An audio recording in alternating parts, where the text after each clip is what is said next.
berarti nanti si editor akan menentukan ya berapa jumlah kata yang akan ditulis dalam masing-masing menulis cerpen dalam sebuah antologi ya. Jadi itu pertama ya Kak ya, semua syarat-syarat teknis itu ditentukan oleh editor ya.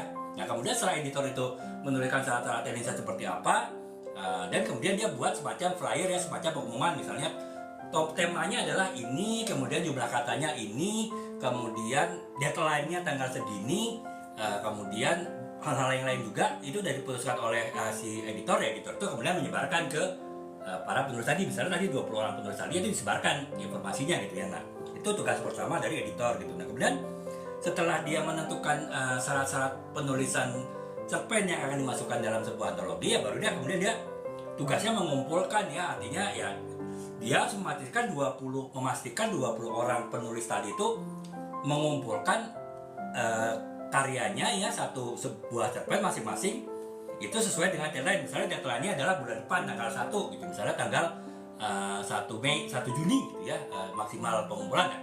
Sebelum 1 Juni dia harus mengingatkan ya, bolak-balik mungkin ada grup WA, kemudian ingatkan, oh sekarang udah ini loh ya, sudah 2 minggu sebelum deadline, yang belum mengumpulkan harap mengumpulkan. Jadi tugasnya si editor itu mengumpulkan ya sampai dengan pada saat deadline ya, keseluruhan tulisan yang ditargetkan misalnya 20 tulisan tadi itu terkumpul. Itu yang kedua ya. Jadi setelah menentukan aturan-aturan penulisan, kemudian dia mengumpulkan karya tulis tadi gitu. Kemudian setelah mengumpulkan dia memilih ya. Jadi bisa jadi mungkin satu orang penulis 2 sampai 3 cerpen, kemudian dengan harapan salah satu akan dipilih. Nah itu kemudian dia tentu harus memilih ya, misalnya si A gitu ya, si Anton misalnya mengirimkan 2 buah cerpen ya, si editor memilih dari 2 cerpen tadi yang dikirimkan oleh Anton itu mana yang akan dipilih ya, mana yang dimasukkan ke dalam karya antologi gitu ya. Jadi itu kemudian baru itu kemudian memilih ya. Jadi sampai akhirnya dari 20 penulis tadi masing-masing dipilih 1 cerpennya ya, sehingga nanti akan ada 20 cerpen yang dimasukkan dalam antologi. Nah